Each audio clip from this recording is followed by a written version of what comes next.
In the 1960s and 70s, North Street and downtown Burlington lost a lot of business to large suburban shopping centers.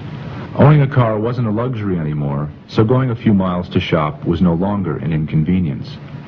The automobile also made living outside the city easier. But in the past decade, people have rediscovered the benefits of living near the city center, and another wave of newcomers is moving into the Old North End. Suddenly, there's an influx in this moving society. There's an influx of young people, and with the young people comes so many beautiful ideas. This is the new energy. Occasionally, a building right through here will be bought by a young couple. They will buy this, painstakingly, work hard on it, restore it. And that helps. People like ourselves who don't mind putting in a little sweat equity into their properties are the ones who become involved in fixing up the property and being involved in the school systems to try and make it better, being involved in community activities, being more politically aware perhaps. I don't see that that's ever going to harm the North End. You'll help it get it back to the way that people remember the North End being. I went through a stretch there where it was just either bars or buildings that were just empty, and I think, the middle income is going to help. I think a lot of the young people in this town are going to do more good than just stripping the culture. Maybe they're going to bring in their own culture. But some residents feel that newcomers can also present new problems. They go to work and come home and have their own private social life, and we don't know who they are, and they don't know who we are, and they don't want to know who we are, it seems at times, I think there's a lot of resistance and a feeling of fear when newcomers come, and sometimes that's well-founded, because often in a lot of American cities, an area becomes fashionable, it becomes the latest fad, and people with a lot more money start coming to the area and buying up a lot of the houses, and the rents go up, and people get forced out. It simply happens. We were all newcomers at one time. We all started out the same way. Our families bought what they could afford, and they started out to make a living and to make a home in a neighborhood. They didn't know when they bought it whether it was going to work or not, but they worked to make it happen. I don't think that today's generation is doing anything any different. I think that it's a different society, and problems are just naturally different. And you have to come up with some creative solutions, and you have to look at the difference.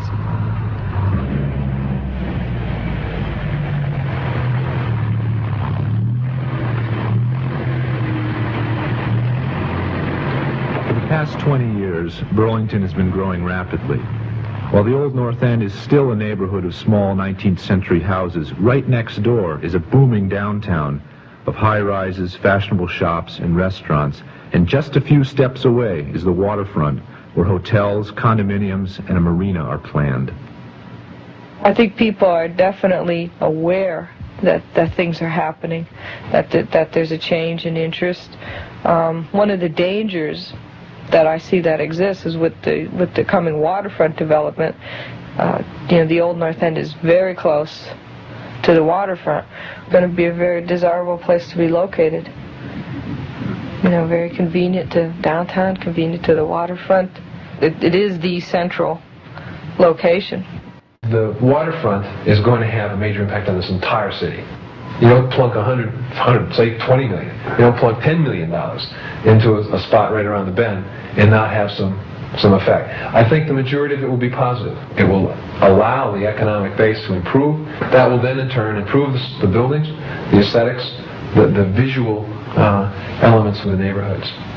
I don't see that as having a total adverse impact on rents that's going to drive people that are living there out.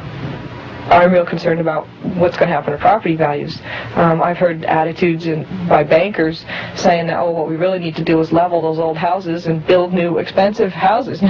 We went to the bank to get a loan to do work on our house, and this woman at the bank was trying to tell us that what Burlington really needed was more $120,000 houses, which really drove me nuts. She says, we really just need to go up into the Old North End and move those old people out and level those houses and start all over.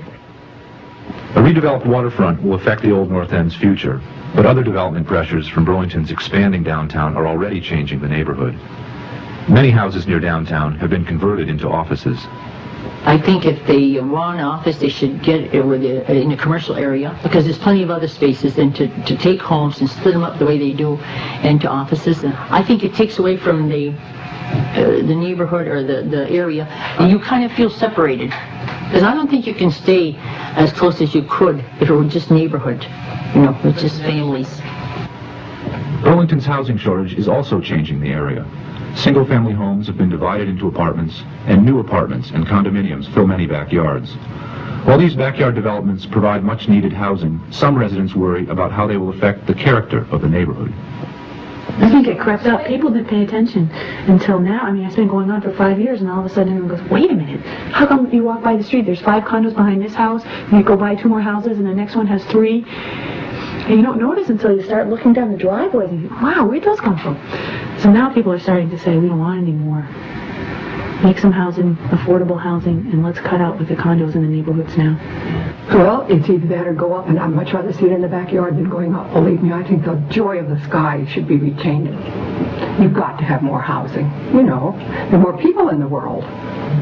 The thing that disturbs me the most is that you go into these areas such as Rose Street, LaFountain Street, Sherman Street, and all of these homes that had these nice big yards, right, have all being ate up with these condo units. Well, at some point in time, you have to say, can you occupy all space, excluding the space of a postage stamp? Hey, Burlington, they might have a need for residential, but they got to draw a line somewhere. One of the ways the city has of drawing lines to control or encourage development is zoning. The problem that I see is that the wards in the Old North End are zoned with a much higher density than any place else in the city. The zoning here is so dense that it allows for these backyard developments that you see going up everywhere. I'm not happy about it. It doesn't create an atmosphere to raise kids. You don't have a yard for them to play in. It's just encouraging more, a transient population, absent landlords. That's not what I want to see. It's really a zoning issue. I think when people write these little zoning treatises, they rarely look at what the physical manifestation of those numbers are. In theory, they seem fine, but in physical fact, I think they make places that no one wants to be. Zoning sets limits on how much an area can grow, but it's hard to imagine how this can affect the way a place looks. Most of the Old North End is zoned R25. That means that 25 residential units are allowed on an acre of land. Murray Street, like most of the neighborhood, today has only 8 to 12 units per acre. If a developer bought some of the houses on this street, tore them down, and built an apartment building with nearly twice the number of units, the street could look like this. But if that developer bought more houses and he squeezed in every possible unit the law would allow, he could transform almost the entire street with a single massive building. If this happened block by block, street by street, the Old North End, a neighborhood of small houses, could disappear as we know it today. We don't believe that the development ought to progress right down our streets. We've battled like crazy encroaching development into our residential neighborhood. We believe that a residential neighborhood should exist near a central business core. It should exist, it could exist, it ought to be protected. So we've said growth, yes, but orderly, not changing the environment. And please, with our cooperation, we'll have orderly development. But we won't have it just rammed right down our throats and pushed right through the boards without a contest. I'd like to see it stay a family neighborhood rather than a lot of traffic zooming through all the time to come here and there. And if we do get new services, I'd like them to be for the people that live here. What makes up a town is the everyday working people. They're the ones that really support it in the long run. And this is what it needs. It needs people that care. It's just really that simple. The pride of North Enders runs deep. This is their neighborhood. Their families built it, their traditions wove it together, and their children hope to inherit it someday. But the growth of the city around the North End, the expanding downtown, new residents looking for homes, a new face for the waterfront, all of these factors are putting the neighborhood at a crossroads in its development. All cities have to grow, and all things change with time, but change can be tempered and shaped by people. This place is going to be here long after we're gone. It's going to stay. It's going to stand. The feeling among us is pretty much the same, is that we don't want to let it go. This is home and we want to stay. We'll fight for what we've got. And that's a prevalent attitude in the Old North End.